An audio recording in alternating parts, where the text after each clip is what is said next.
Ya, pemberi harapan palsu alias PHP. Kebanyakan istilah PHP ada di antara hubungan percintaan ya.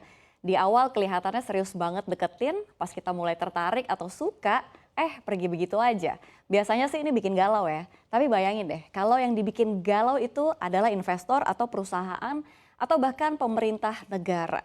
Yang bisa begini siapa lagi kalau bukan Elon Musk. Selengkapnya akan kita bahas dalam tema Musk ke Indonesia, investasi atau PHP. Ya, kita lihat slide berikutnya. Ya, disebut tukang PHP kayaknya pantas aja ya kalau disematkan ke Elon Musk. Bayangkan, kabar Tesla Inc. yang mau berinvestasi di Indonesia sudah lama santer terdengar. Namun hampir 3 tahun, pihak Elon Musk dan pemerintah Indonesia melakukan diskusi terkait hal ini, tapi sampai saat ini belum juga ada yang terrealisasi. Ya, kita lihat di pertama mulai awal PDKT Tesla di tahun 2019.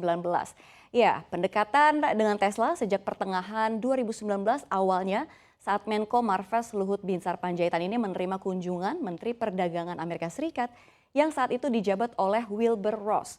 Pada pertemuan tersebut, Menko Luhut menyatakan keinginan pemerintah untuk mengajak Tesla berinvestasi di Indonesia.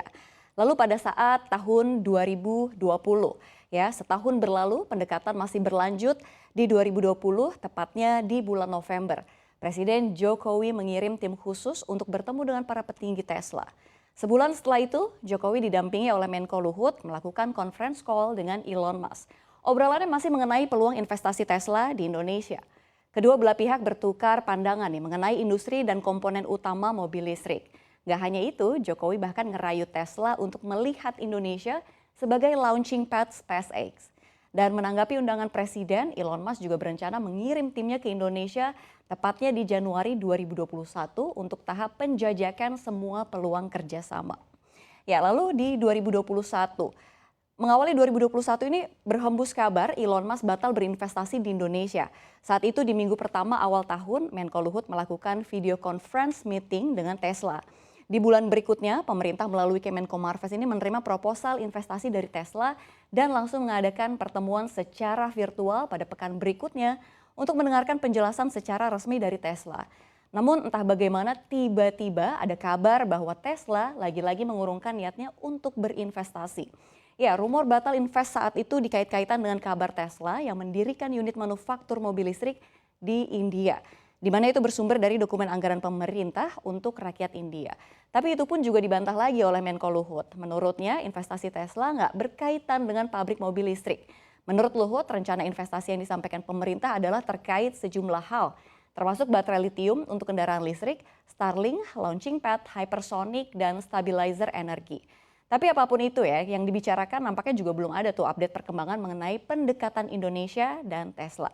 Lalu kita lihat slide berikutnya. Ya, sampailah pada di tahun 2022, tepatnya di bulan Maret, Menko Luhut telah menerima panggilan telepon dari Tesla yang bilang mau buat deal lagi. Tapi di tengah kabar gembira tersebut ada syarat nih yang harus dipenuhi Tesla bila ingin berinvestasi di Indonesia. Yang pertama tentu saja ya, Tesla harus mengikuti aturan pemerintah Indonesia. Dan syarat lainnya yang tentu berlaku juga bagi investor asing lainnya adalah transfer teknologi.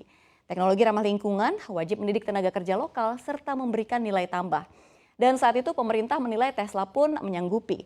Sampai pada April 2022, Menko Luhut beserta rombongan ini mengadakan pertemuan langsung dengan Elon Musk di Texas, Amerika Serikat.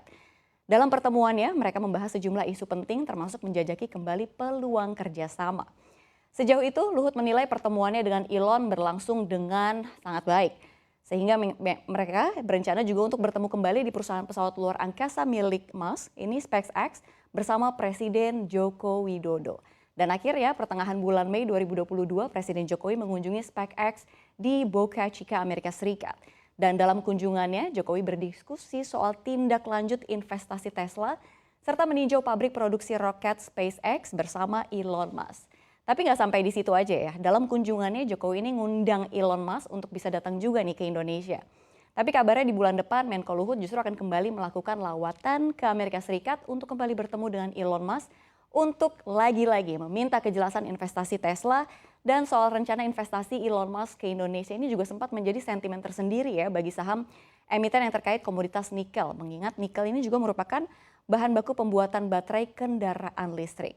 Dalam hal ini yaitu saham Aneka Tambang atau Antam yang gerakannya juga sempat cukup fluktuatif seiring hilang timbulnya rencana investasi oleh Elon Musk ini.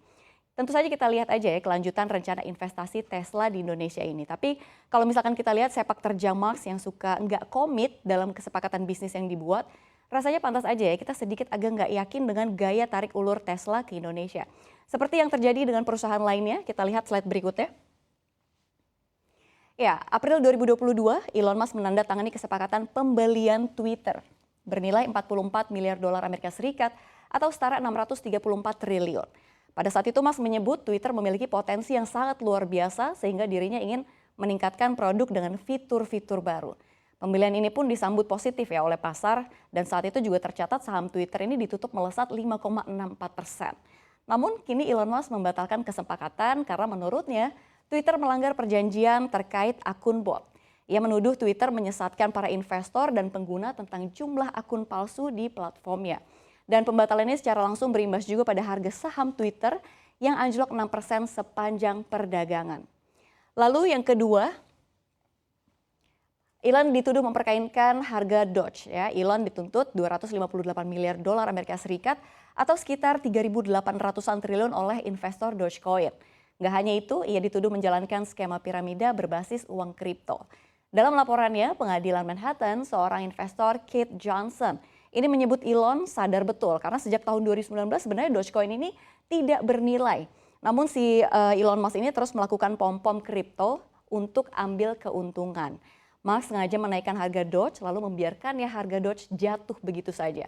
Dan selain meminta uang ganti rugi, Johnson juga meminta pengadilan untuk menghentikan Musk dan perusahaannya mempromosikan Dogecoin serta memasukkan Dogecoin ke dalam kategori perjudian di mata hukum.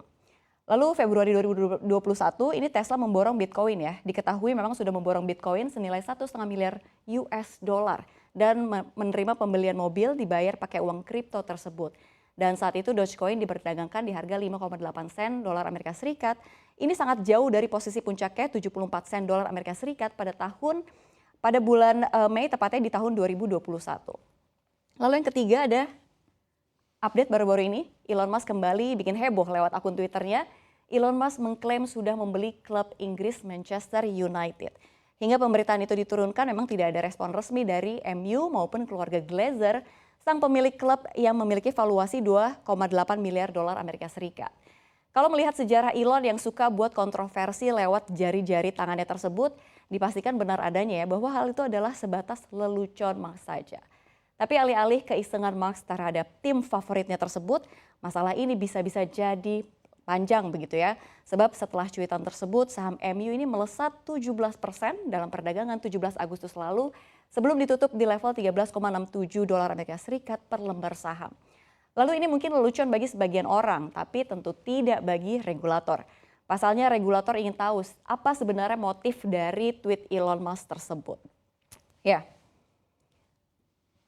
Pada intinya, kita tunggu aja kelanjutan rencana investasi Tesla di Indonesia, tepatnya saat Menko Luhut kembali bertemu dengan Elon Musk pada September nanti.